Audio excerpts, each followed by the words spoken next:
Okay, so it looks like we have some people who are trickling in, which is good. So maybe we'll give them a couple more minutes to come in. I know we had quite a few people who signed up for this, which we're really excited about. So for those of you who don't know us, I'm Stephanie. I run the client success team here at Reply. This is Josh. Josh is one of our client success managers, and he's also our integration and content specialist. So we are really excited to be back. We were running these live sessions started about last year. And so this is the first time we've been back since the holiday break, all the way back in December. So really happy to be back with you guys. We are going to talk about basics today. So we're going to talk about, how to configure your accounts, how to set up a sequence, and all of those things.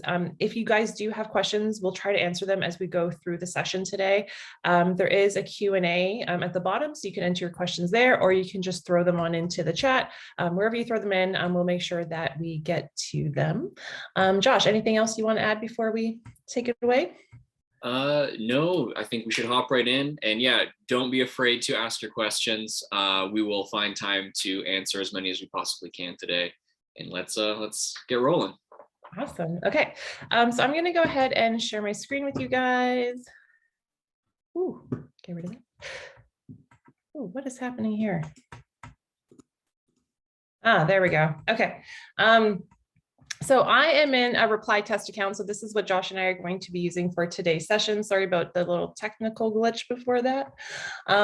So I'm going to be going over some settings that you want to keep in mind and when you are configuring your account.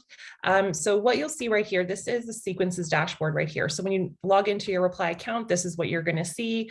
It's going to give you high-level stats, open rate, reply rate, as well as the progress of your sequences. You can see all of your sequences listed right here.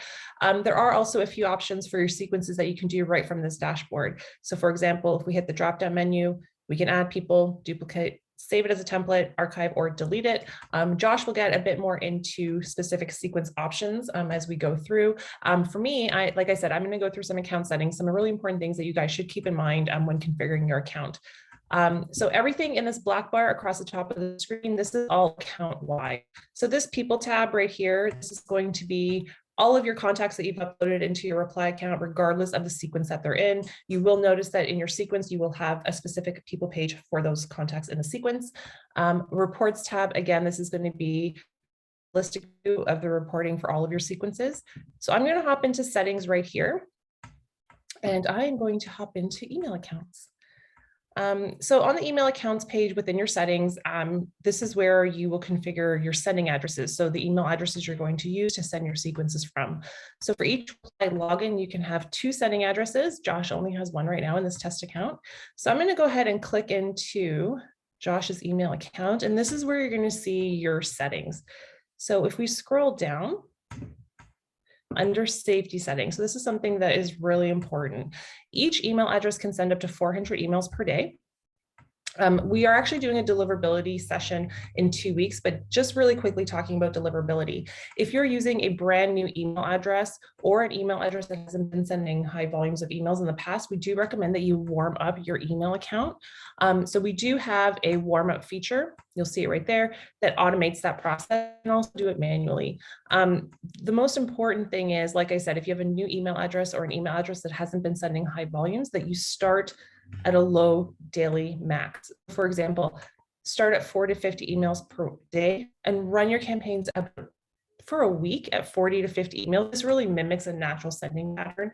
And then after that week, increase it in, another increment of 40 or 50 and continue that process until you get to that 400 daily max. The reason that we recommend this is because Gmail, Microsoft, and other email providers, they do have algorithms which detect abnormal sending patterns. So this kind of works to bypass that algorithm right there. So if I scroll down, you can also input your email signature here in your email account settings. If you have your email signature here, you will not need to put it in each step of the sequence that you create. Reply is automatically going to pull it from your email account settings. Again, just kind of looping back to deliverability, be mindful of the number of links that you have in your email signature. So I would say maybe 1 to 2 max. So I know for myself, I have a Calendly link in mine. and I think I have one image. So I actually have one link. I see people with, signatures that have their LinkedIn hyperlink, their email address, their Calendly link, the main page of their company website. Pick 1 to 2 that you think will get the most value for your prospects and include that in your email account signature. And then right at the bottom, we have your opt-out options. So opt-out options are really important, especially, making sure that you are compliant with CAN-SPAM legislation in the US or GDPR in Europe. Even Canada has their own specific legislation for email marketing. With the opt-out options, you can choose the unsubscribe via plain text option. So this is the default text that your prospects will see at the bottom of the email. So it says, PS, if you don't want to hear from me anymore, just let me know. You can edit this to say whatever you want it to say. The way that it works is anyone who replies to your email and says anything along the lines of, do not email me anymore, do not contact, remove me from your list, stop emailing me, the platform will pick up on those keywords and will mark them as opted out. And so as soon as a prospect gets an opted out status, you will not be able to send emails to them, even if you accidentally try to move them to a campaign in the future. There is also the option for an unsubscribe via opt-out link.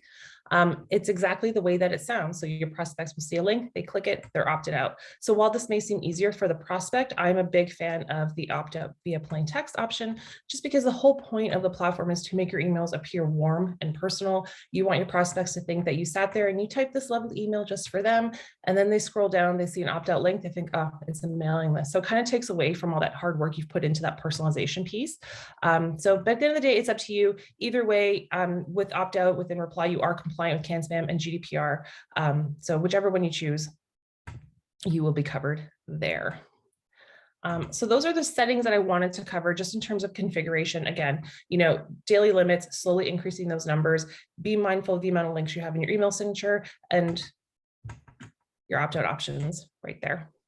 One thing that I wanted to add super quick, in regards to the responses that come in for opt-outs or otherwise, the way that our system works is it's not a live tracking system. So if you do get a response, you're not instantly going to see it in your sequences. So you do need to let them sit in the inbox for about 20 to 30 minutes before we can actually track it. If you are moving any responses to supplementary folders, archiving them, whatever the case is, we may not be able to track them in time. So you do need to remember to kind of let them sit there for a little bit, especially in the case of opt-outs. If you want a lot of the automation to kind of do its thing, automatically filtering out emails and things like that can be a detriment. So just something to be aware of. And that's a really good point, Josh, too. Even with general replies, so even people replying to your emails, it's always best to leave those replies in your main inbox to your Gmail or Outlook account. Like Josh said, don't move them to another folder, don't delete them, but just keep them there to make sure that it is tracked. I typically kind of keep those replies in my inbox for about a day before I start going through and deleting them or moving them around. Yeah, always a good idea. And just before we move on, Pablo's asking, what kind of message would you recommend adding at the bottom of the email, if not directly something mentioning opting out? Personally, it will depend on the context of my emails. I'll leave it blank in a lot of cases. It does remove the kind of signal that these messages are being automated. As far as CAN-SPAM is concerned, some regions are going to be stricter than others. You may require that you have the opt-out link specifically, or you may need to mention that they have to opt out if they need to. Otherwise, you can get away with leaving it blank because our system is automatically opting them out upon request. You don't necessarily need to include the message at the bottom. So if you're doing very personalized, short and sweet messages, feel free to leave it blank. If you are doing more kind of marketing style newsletter cyclical emails, I would recommend having something along the lines of, if this isn't the right time, let me know. Doesn't need to be anything more specific than that. Yeah, I think in my account, it really depends on, the amount of people that I'm reaching out to as well. So I typically reach out to 2 or 3 people a day. I don't really do high volumes.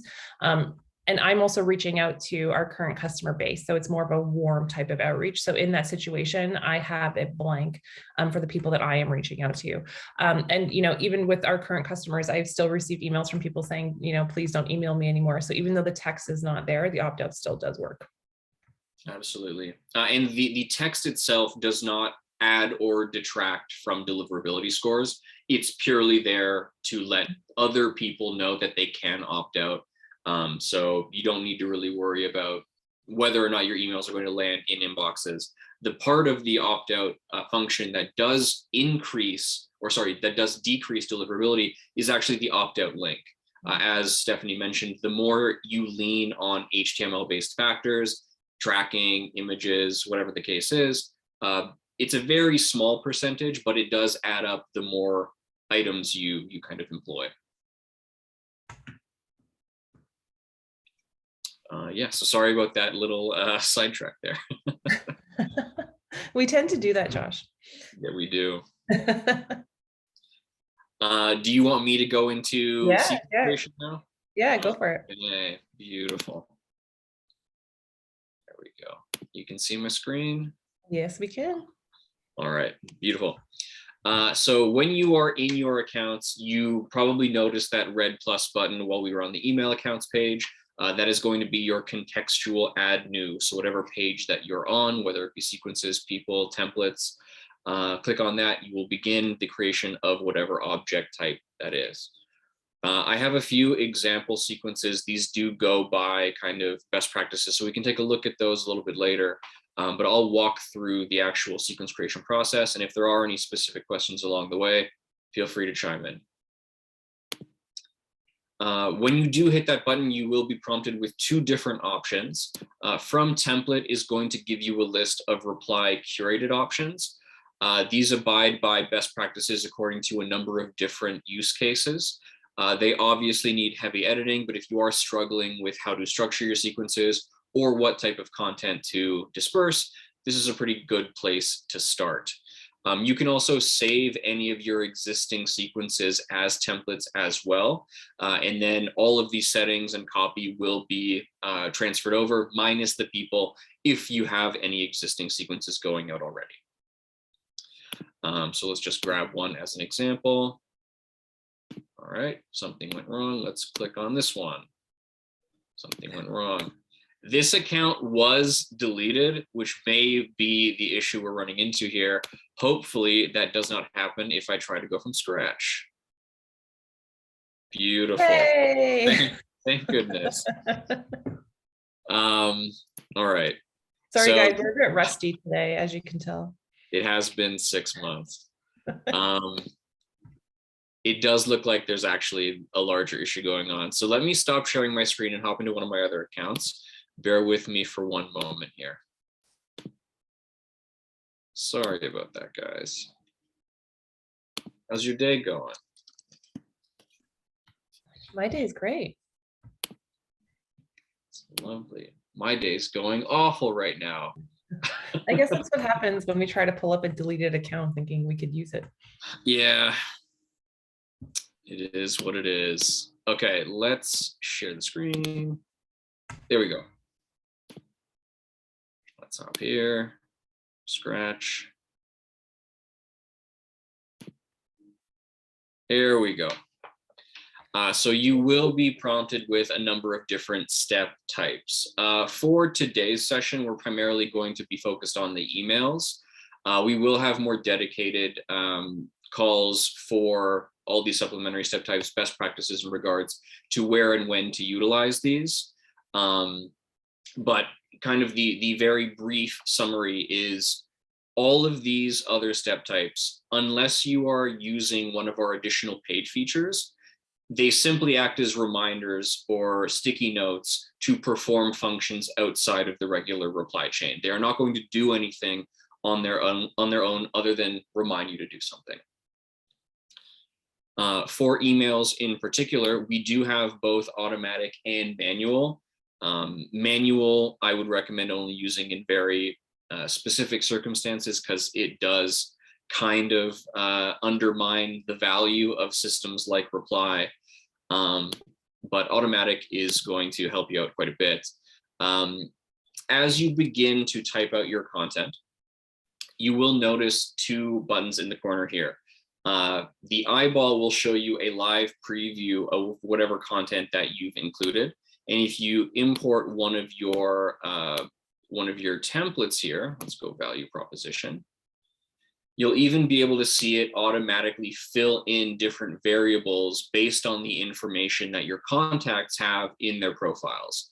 So for this instance, we have the first name filled in, but the contact does not have an associated company, so that remains blank. In the instances that this happens when you are creating your sequences, the system will mark that person as inactive. So it is not going to send out the email saying collaboration company. It will pause those individuals until you either remove them from the sequence or update their profile so that there is something to actually use here. The only instance that you'll ever have an email go out where it does have the actual variable is if you manually type in that variable and you formatted it incorrectly. So for instance, if I use completely different brackets here, you'll get an error thrown. But if I remove this other side, it no longer qualifies as a variable at all, and it will go out as typed. So to avoid that, simply grab the option from the variable menu, and that'll kind of avoid that issue entirely.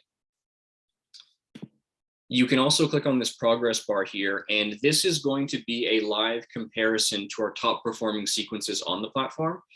So it's not a guarantee one way or another that you're going to receive a response, just how close your copy is compared to some of our top performers out there.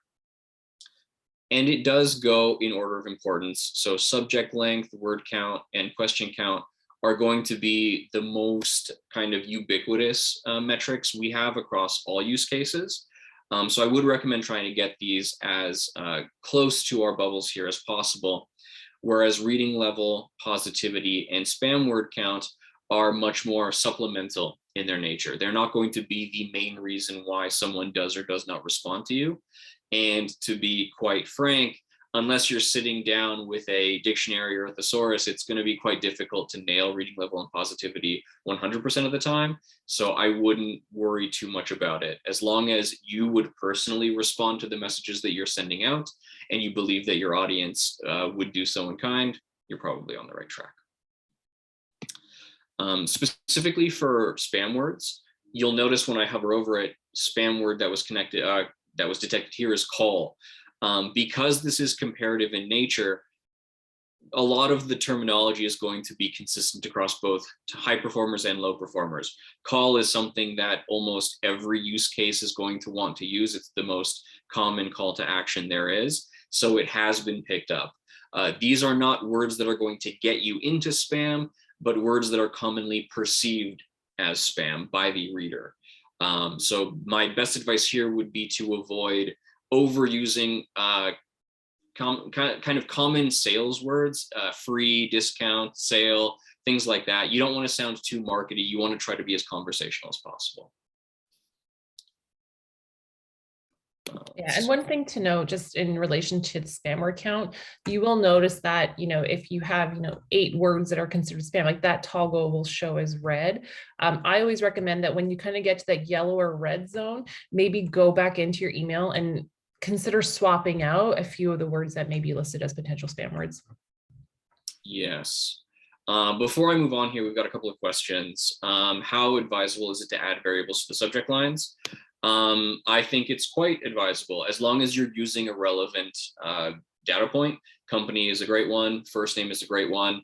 We will go a lot more in depth on later calls. We do plan on going specifically into content optimization, but adding a first name to a subject line now dedicates the message to the individual rather than just sending out a generic sounding message. The example I use is if you were to go to your mailbox outside and you have a to homeowner and a to Pablo, you're far more likely to own the one or to open up the one dedicated to you rather than the generic homeowner one. So it just helps with kind of early engagement there. And as for the send delay, there's a 20 to 30 minute wait for emails to send when you're adding new context to a sequence. That is a general kind of processing time for our system. It's going to check to see if the connected sender address is functioning. And we also do like to vary send times to avoid patterns, which in turn avoids spam filters. Yeah, So and unfortunately, we can't remove that, but. Yeah, and it's also essentially just queuing up the emails that are going to send in that day based on that sending window. So I know I've seen it in my account, for example, there'll be times when I add 15 people to a sequence. And usually those emails have all gone out and step on within the first 15 minutes. So 20 to 30 minutes is probably the longest that you're going to see. And again, that depends on, the amount of contacts that you have in your sequence, the amount of emails that might be scheduled to go out that day based on the limits in your account. I would say normally it's shorter than 20 to 30 minutes. That would usually be the max. Correct. And there is no way to outright remove the processing time. The only real workaround for that would be to send one-off emails, which I can show you once I get to the contact stage. But to kind of get back on track here, once you have your step set up, you do have an option to add A/B testing. So anytime you see the add variant option, you will be able to set up a kind of variant version. You can test different subject lines, different bodies, and then the system will automatically split your list as evenly as possible amongst the contacts that you have. So let me just save that there. So both of these would be going out spread 50-50. If you feel that one is clearly outperforming the other, you can pause whichever variants you don't like, and then everybody remaining on that step will get the funneled into the one that's remaining. You can outright remove variants as well, though for analytics purposes, it is best to just pause them so you can still have that data there to kind of compare and contrast. For our follow-up steps, if you want to keep the emails threaded together, so if you want your step 2 to send as a direct response to your step 1, simply leave the subject line completely blank. If you add in anything at all, even if it's the exact same subject line, it will send as a one-off. So that may be just a little bit of a quirk for replies specifically, but that is the only way to get them threaded together. Another thing to avoid is if you put a re in the subject line and then the colon, this is common code for email providers to search up a previous subject line and then attach it there. So if you do add a re and then the original subject line, in some circumstances, it will also send as an individual message, but it will be a blank subject line. So again, to avoid any of those issues, either leave it completely blank, or if you do intend on sending a one-off, use a new subject line. Let me just add that there. Very in-depth copy here. So once you've got your follow-ups established, you'll notice that we have a day 1, day 3 option. This is the cadence, how quickly or how long is going to kind of process between each email step. You can update these at any point. So if you feel like it's taking a little bit too long or going too quickly, you can make these adjustments on the fly. The best practice is usually to leave it as it is naturally set, though it will depend on your use case. If you're very kind of constrained on time, if you're sending out invitations to a webinar or something like that, you obviously want to escalate your timeline a little bit. Hop on to the next stage.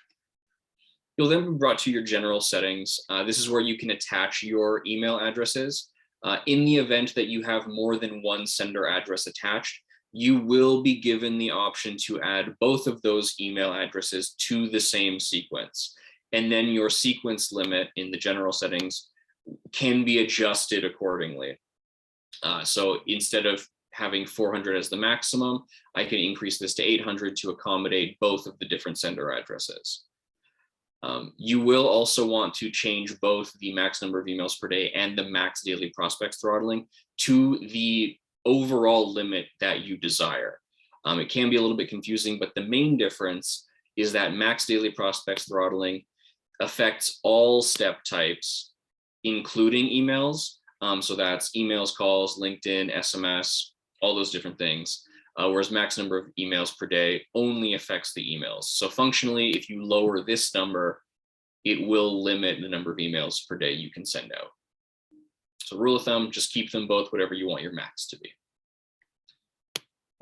The delay between each email sent, this is going to be a baseline for processing between each of those messages. It's not going to send emails every 27 seconds. Again, we add that variance on the background to make them look more authentic. We do as much as we can to increase deliverability scores for our clients. And then we also do enable link tracking if you need to, though, alluding back to what Stephanie mentioned in the beginning, the more you lean on different types of tracking, the more you add HTML, the lower chances of landing in the primary inbox folder you're going to have. By default, if someone responds to you, our system will mark those individuals as finished. Though if you are setting up a more marketing style sequence, you can choose to continue processing the steps regardless, meaning if you need to send out an email once a month as some sort of reminder, you absolutely can.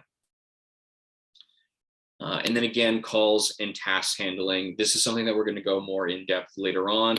But if you are implementing these, you can choose to have people remain on calls and tasks until you personally mark them as completed, or you can choose to automatically move them through the list so that your email steps are prioritized and they're not setting up any sort of backlog there. Then you're going to be prompted with the ability to add in contacts. You will have the option to import them directly from a CSV file. Pretty self-explanatory. If you choose that option, you can grab the file from your desktop, plop it into the window there, and then you can map the different custom fields that you have associated with your file. Choose any of our default list as well. You can create brand new custom fields if you need to, and those will be available for you in perpetuity moving forward. So pretty much any data point that you find relevant, you can bring in. And then you can also use these options to throw in for variables in your copy, or you can even filter for them to segment for your different sequences. So it's going to be completely up to you how you want to add in your contacts. The flexibility is quite ranged. I'm going to hit cancel here. You can also choose add from existing. This is going to give you a list of all of the contacts you have in the account that are not currently associated with any other active sequences. So if you do create a list on your main people page and then you try to pull it up and it shows as empty, that probably means they're in your account still, they're just actively being emailed elsewhere, and you would have to go to the main people page to manually move them over as opposed to just grabbing the list from here. You can also create manual one-offs. This is probably not going to be used at any scale, but if you do have a personal email address that you want to throw into your sequences, you absolutely can as well. For now, we'll skip that, unless anybody has more specific questions there. There is a question from Pablo. He says, is there a way to have the system calculate and tell how long it's needed to send the whole step? I've had some sequences stop because of this. We can probably go over this after Josh runs through sequence setup, but there is an outbox within your account. The outbox is going to give you kind of a general overview or visibility into what sequences are scheduled to send, when the specific steps are scheduled to send, and what prospects are going to get specific steps on specific dates. Also, with the campaign wizard setup, and Josh will probably go through this in a minute, when you get to the launch page, it is going to tell you, okay, based on the number of steps you have and the number of people you have, your schedule, your campaign will take approximately this long to send out. So it's going to be encompassing your whole sequence. Correct. Yeah, I'll go into a little bit of the outbox afterwards. It's not an exact number, but it will give you a general idea of when emails are going to go out and whatnot. It's based off of any settings, and if you're making adjustments on the fly, the outbox will need to be kind of regenerated. So don't take it as 100% truth. That's just a more general outline. As for your actual send schedule, in addition to the cadence that I mentioned previously, you can choose days of the week and then windows within those days for the emails to go out. So by default, you'll usually have something along the lines of Monday to Friday, 9 to 5, your local time. You can configure any number of different schedules. and adjust the time frames to whatever you think suits you best. So you can kind of drag and drop these windows. You can shorten them, lengthen them. You can even create multiple different windows within a single day. Whatever you think your audience is going to respond to the best. Generally, we find that Tuesday through Thursday before lunch is the optimal ranges for engagement, just because Monday and Friday people are a little bit kind of lazier. They get off the weekend or they're going into it. They want to get out of work as fast as possible. Middle of the week is when people are usually at peak working hours. But yeah, you are free to make whatever adjustments you need to. You can also choose whichever time zone you like. If you have city, state, and country information, state isn't super necessary if you're not reaching out to people in the States, but we will be able to find their specific time zone if you have those pieces of information. And then instead of defaulting to whatever time zone you set up here, it'll send in these windows their local time zone instead. So if you have one general sequence where you're housing all sorts of different people, that's a great setting to make it a little bit more contextually relevant for all of the individuals involved, rather than just generally throwing in Eastern time and hoping for the best. Sending emails randomly in the middle of the night tend to not get the best traction, so something to think about. Yeah, this feature came in handy back in the day when I was also working with our European customers, and I didn't want someone in Germany to get an email at 3 o'clock in the morning. Yeah, exactly. They'll either think you're super diligent and working all the time, or that They're really annoying. Exactly. So it's a toss-up. It depends on who you're reaching out to. And then finally, as Stephanie alluded to, you'll get a general overview of what your sequence is going to look like, as well as how long it is going to last for all of the people involved. Because we don't have any actual people in it yet, it's just showing 3 days, but this metric will adjust depending on how many people you've added to it, how many steps you've included, so on and so forth. One thing to mention, and I can show in one of the other examples here. So for example, I have 276 people in my general onboarding sequence. If I only set the limit to 100 emails per day, the system is naturally not going to be able to get through all of my contacts within a 24-hour period. So instead of skipping contacts, it simply postpones them to the next available sending date.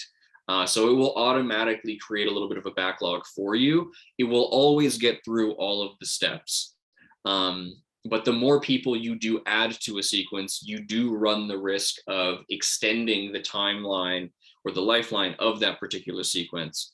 If you do have a very urgent message you need to get out, it may be better to add in more sender email addresses and divide those contacts up amongst a number of different sequences. That way you can get them all out in a more kind of efficient manner, as opposed to just throwing 10,000 people into one batch and then letting the system go out that way. Again, something that we'll go into a little bit more depth for our specific content and best practices webinar, but for now, just keep that in mind. You do have the ability to click back into whatever sequences that you've already created, and you can make adjustments at any point. So if you do feel like you want to adjust the copy at any stage, anybody who has yet to receive those earlier steps will be getting the updated version. You can add new steps at any point as well. You can change the step cadence.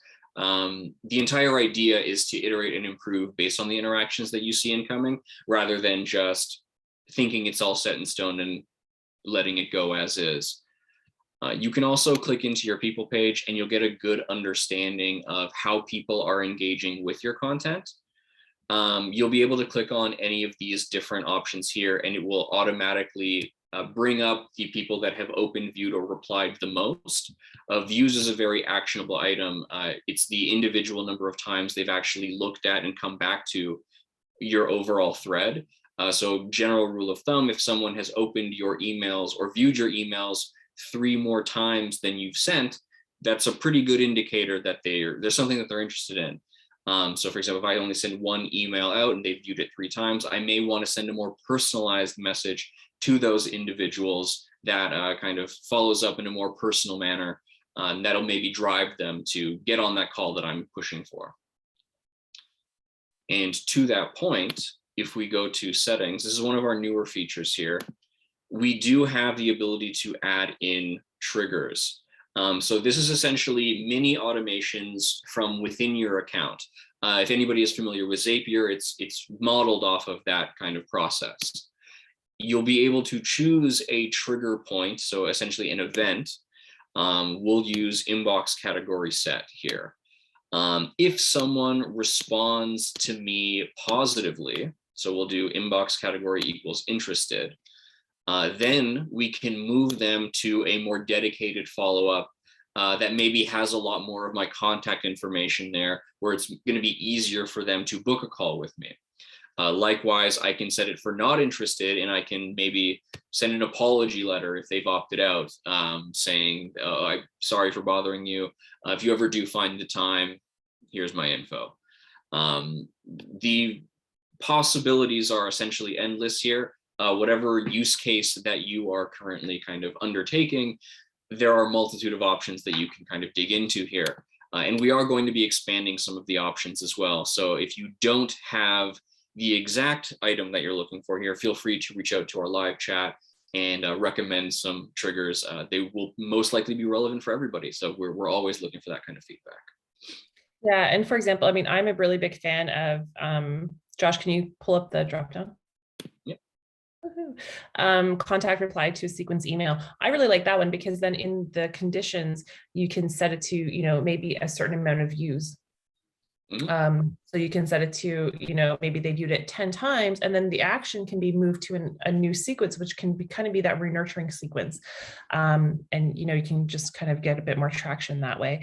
And with the triggers, depending on the trigger that you choose, the actions may change. So I always recommend kind of playing around with the triggers, look at the triggers, look at the actions. It is a great way to kind of automate some steps within the platform and take some of that manual work away from you. Yeah, absolutely. For example, another one, just very quickly, if you have contact updated and you have maybe like a custom field for contact owner, and you're the admin for your team, you can set up multiple different triggers, each assigned to the different sales rep, and then you can assign them to the owner. So essentially you can take a lot of the manual effort of dividing your lists beforehand, import them all at once, and then the system can disperse them evenly that way. So lots of different kind of customizations there. So we do have a question from Serena. So Serena, do you want to go ahead? Yes. In the previous, actually, I have two questions. The difference between when you were in people and you were able to see, no, in the sequence. Yeah. And you leads, seeing opens and views. How are each of these opens and views metrics measured, and what's the difference between them? Yes, very good question. Let me hop over here. This is the first time we've had a live question. It is. I have another one. There we go. Bring them on, bring them on. So opens are going to be unique per the number of steps that you have in the sequence. So for example, Patrick here has opened it or delivered it 4, opened 0. I have sent 4 emails to Lewis here. They opened 3, viewed 8. So they received and opened 3 of the 4 steps. And they viewed those 3 emails that they opened a total of 8 times. Okay. So opens can never be higher than the emails sent out. Correct. So right. Views is going to be the more important item here. That's what you're going to make your decisions off of. Okay, great. Thank you. I was guessing that, but thank you for confirming. And then another question would be, when you create a sequence and you use template emails, if I go into, so I go to sequence, I use the template, but then I want to change, make a slight modification in that step, in that email. How can should I go into templates and better make the change and then re-import the template? Or if I do the change directly in the sequence, in that step, it's not gonna be counted, the stats of that step into the template stats. Does it- Correct. So let me show you here. So if I go to team, let me pull up library. Actually, this is my personal account, so I don't actually save the templates. So the templates are not necessary. If you do save an individual step as a template, what Serena's alluding to is on this page here, you will actually get a breakdown of how much engagement that particular template has received. So you'll get a general open rate percentage. And the only way you will get that is if you do save something as a template and then put it directly into the sequences. If you make a change to a template on the templates page, that does not automatically apply to your sequences. They are not tied together. So you do need to make the change in the sequence itself in order for the contacts to receive the updated version. You would also then need to save that updated sequence step as a template, and then you will be able to see the different stats on the templates page. So it's a little bit complicated, but if you're just concerned about the sequences being updated, make those changes directly in the sequences rather than the templates page. But then would the metrics of the template still take into account? They would not. If you've made an update in the sequence step, it does not automatically update the template either. So you would have to keep making sure you're saving both instances to get an updated version. Because as I do it now, I go to the template email, I do the changes, and then I re-import it in the sequence. Mm-hmm. Yes, you would have to make the change in the sequence, update any of the kind of copy, and then in the sequence step, let me show you very quickly here.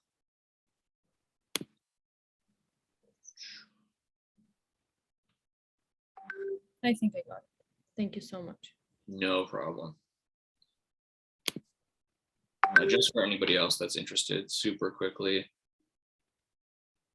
you can hit a general save as template option here. So if you are making any adjustments, save as template, and then it will give you the option to update an existing template if there are any. I don't have any personal templates here, so it's making me create everything from scratch. But if you did have a template that you want to just update, it will give you the option to do so. Okay, thank you so much. No problem. But that pretty much covers everything for the general setup.